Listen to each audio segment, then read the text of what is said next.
खुद पंडित जवाहरलाल।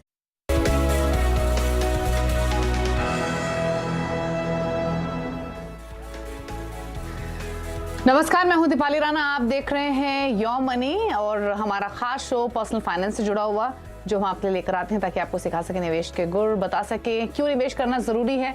और your money ये भी सिखाता है कि कैसे आप अपने बड़े गोल्स को पूरा कर सकते हैं छोटी छोटी सेविंग्स के जरिए। बस विजन होना जरूरी है। इसी पर इनफैक्ट हम आगे बात भी करेंगे। और तरीका सबसे पहले नोट कर लीजिए, क्या होना चाहिए, क्या है इस शो में आने का। तो आप वेरियस प्लेटफॉर्म्स के थ्रू कनेक्ट कर सकते हैं। योर मनी में अपने सवाल हम तक पहुंचा सकते हैं।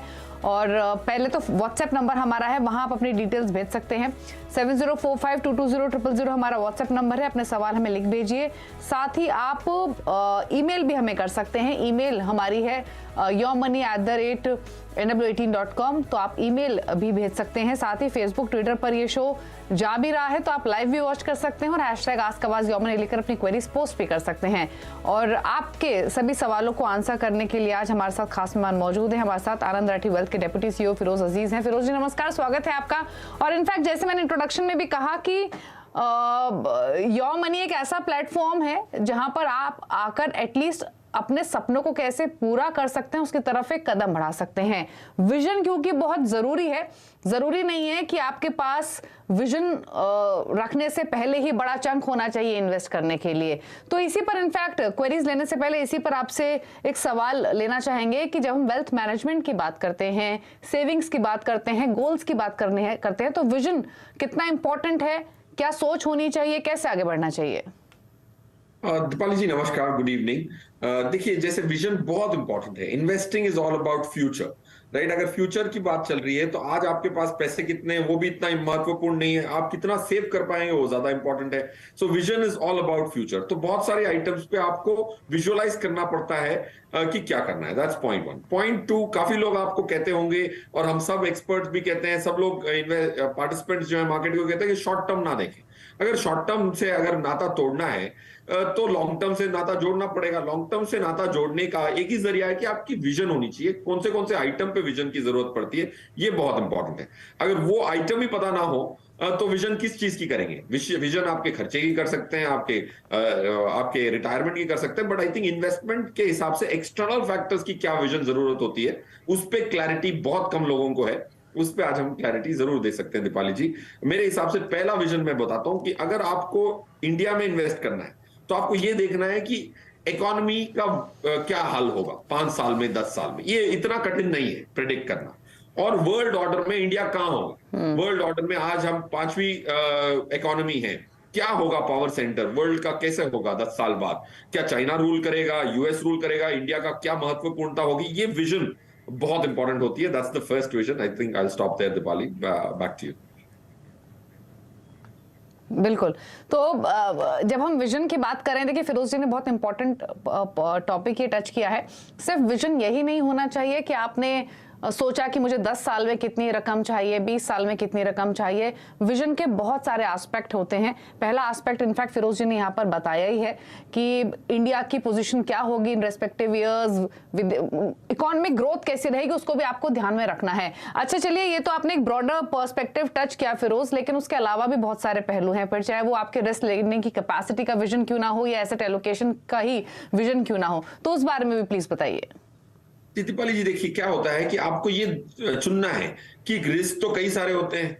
देखिए, रिस्क एक मेरे हिसाब से पॉजिटिव शब्द है। रिस्क ना होता तो सबको एफडी की रिटर्न ही मिलती 6-7%। थोड़े लोगों को ज्यादा, थोड़े लोगों को कम क्यों मिलती है? क्योंकि उनकी रिस्क टेकिंग कैपेबिलिटी अलग होती है। तो पॉइंट इज, रिस्क आपको चुनना है कि कौन सा रिस्क लेना है आपने, कौन सा नहीं लेना है। 5 साल बाद आपके पोर्टफोलियो में कौन से रिस्क नहीं होने चाहिए, ये भी आपको सोचना पड़ता है। तो उसको कहते हैं vision of risk. For example जैसे क्रेडिट रिस्क नहीं लेनी मुझे, आज शायद होगी आपके पोर्टफोलियो में, बट 5 साल बाद मुझे क्रेडिट रिस्क नहीं लेनी, मार्केट रिस्क लेनी है। मार्केट रिस्क बहुत अच्छी रिस्क मानी जाती है मेरे हिसाब से, क्योंकि मार्केट अगर गिरती भी है तो ऊपर आ जाती है, वक्त से ठीक हो जाती है।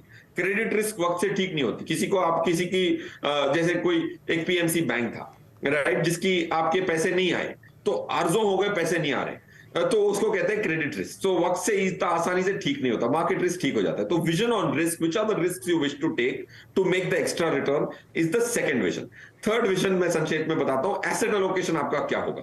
तो कौन से दौर में क्या एसेट एलोकेशन होगा। आज शायद आप 30 की उम्र के हैं तो 80 इक्विटी में डाल रहे हैं, 10 साल बाद क्या एसेट एलोकेशन होना चाहिए आपकी स्थिति देख के, 20 साल बाद क्या एसेट एलोकेशन रखने वाले हैं, उसके बारे में आज ही सोचना है, तब जाके आप वो एसेट्स बिल्ड कर पाएंगे।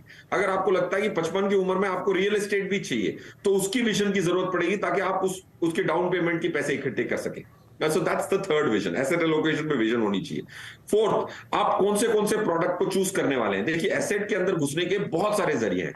देखिए इक्विटी में घुसने के लिए आप डायरेक्ट इक्विटी कर सकते हैं, पीएमएस कर सकते हैं, म्यूचुअल फंड कर सकते हैं, एनपीएस कर सकते हैं। इसमें से सबसे बेहतरीन व्हीकल कौन सा है उसका चुनाव उसके आंकड़े देख के, जैसे मैं अपने पूरे पैसे इक्विटी में जो भी डलते हैं वो एक ही माध्यम से डलते हैं, वो है म्यूचुअल फंड के माध्यम से, ना तो पीएमएस, ना तो डायरेक्ट इक्विटी, ना तो एनपीएस भी मैंने किया है।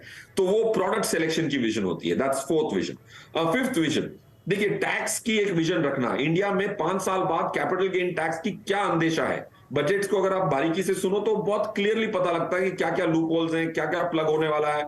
मैडम जब 2 घंटे में बजट पढ़ती है उसमें अगर आप देखें 5 बजट तो क्लियर है कि इंडिया की लूप होल्स प्लग होंगी, सिंप्लिसिटी बहुत ज्यादा होगी। तो उसके आधार पे आपको इन्वेस्ट करना है। हमने काफी बार देखा कि टैक्स के आधार पे आज टैक्स की रिबेट मिल रही है उस पर खरीद लेता है इंसान। नहीं, 5 साल बाद क्या टैक्स होने वाला है इंडिया में। जैसे कॉर्पोरेट टैक्स सिंप्लीफाई हो गया इंडिया में, इनकम टैक्स सिंप्लीफाई हो गया, कैपिटल गेन टैक्स सिंप्लीफाई होना just a matter of time. तो विजन ऑन टैक्सेशन, ये 5 विजन तो बहुत इंपॉर्टेंट है। फॉरेन इन्वेस्टर अगर इन्वेस्टर ना कर पाए तो उनका जो डिस्ट्रीब्यूटर है, एडवाइजर है, उनका तो ये परम कर्तव्य बनता है कि ये विजन और एक ब्लूप्रिंट बनाए ताकि वो अपने क्लाइंटों को शॉर्ट टर्म से नाता तोड़ के लॉन्ग टर्म पे नाता जोड़ सके। ओके चलिए, तो यहाँ पर तमाम एस्पेक्ट्स जो हैं वो फिरोज जी ने टच किए हैं। विजन किन किन चीज़ों का होना चाहिए, सिर्फ इन्वेस्टमेंट्स ही एक विजन नहीं होता, बट उससे जुड़े हुए बहुत सारे एस्पेक्ट्स होते हैं। और कोई कन्फ्यूजन हो तो डेफिनेटली आप अपनी क्वेरीज हम तक पहुंचा सकते हैं ही। चलिए आप सवालों को भी ले लेते हैं। और महेश गायकवाड़ हमारे साथ अब मौजूद हैं फोन लाइन पर। महेश जी गुड इवनिंग, बताइए क्या सवाल है आपका। हेलो हेलो, बताइए क्या सवाल है आपका। सर मेरा मंथली 7000 का एसआईपी चल रहा है, तो मेरा पोर्टफोलियो जो सही है या जो फंड है वो सही है या नहीं, ये मुझे रिव्यू करना है आपको। हेलो तो आपकी 7000 की एसआईपी चल रही है। ये एसआईपी आपने कब स्टार्ट की? एक्चुअली मेरी एसआईपी 2017 से था, 1000 रुपए का था, बट कोविड मैंने जो मेरा रिडम्पशन किया उसके बाद मैंने ये कोविड के आफ्टर कोविड मैंने ये 7000 का एसआईपी स्टार्ट किया। अच्छा, फिलहाल इसके पोर्टफोलियो की वैल्यू क्या है आपके? 1.5 लाख। 1.5 लाख, ठीक है। तो और आपका कोई गोल है या क्या विजन है आपका, मतलब कितने साल के लिए आप ये पोर्टफोलियो बनाया आपने? 15 साल, आफ्टर 15 ईयर मुझे 50 to 60 लाख का मेरा टारगेट है, गोल है। ओके ठीक है, तो मैं फंड्स बता देती हूँ फिरोज जी को। फिरोज जी, इनके पास जो फंड्स हैं उसमें डीएसपी ग्लोबल फंड है, innovative fund 1000 rupees per month, Mirae asset blue chip 1000 per month, Canara Robeco flexi cap 1000 per month, SBI multi cap और एक्सिस मल्टी कैप में 2000 पर मंथ हैं। और फिलहाल 1.5 लाख इनकी पोर्टफोलियो वैल्यू है। जानना चाहते हैं कि कैसा है ये इनका पूरा पोर्टफोलियो और इनके गोल पर आपका सजेशन। दीपाली जी, महेश जी का जो गोल है वो पूरा होने की अच्छी खासी संभावना है, क्योंकि इनके पास करंटली 1.5 लाख रुपए है। अगर वो 13-14% पे ग्रो हो 15 साल के लिए तो ऑलमोस्ट 5 गुना हो जाएगा।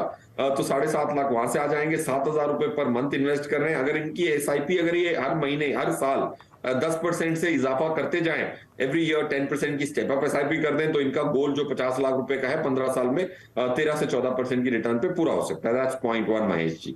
पॉइंट 2, आपकी जो स्कीम्स हैं 5 स्कीम्स हैं, उसमें से 2 स्कीम्स आपकी काफी नई है। देखिए अगर आप एक ऑलरेडी एग्जिस्टिंग इन्वेस्टर हैं तो मेरे हिसाब से नई स्कीम्स में जाना इतना मुनासिब नहीं है, क्योंकि ट्रैक रिकॉर्ड वाली स्कीम्स मिलती हैं तो आपको इतनी जल्दी नहीं होनी चाहिए कि कोई नई एनएफओ आया उसमें से स्टार्ट कर दो एसआईपी, क्योंकि एसआईपी आपको 10 साल करनी है, तो एटलीस्ट एक 3 साल का ट्रैक रिकॉर्ड रखना और देखना कि फंड मैनेजर का बिहेवियर क्या है, फंड मैनेजर की ऑब्जेक्टिव क्या है, पोर्टफोलियो का आकार क्या है और उसके अंदर क्या है।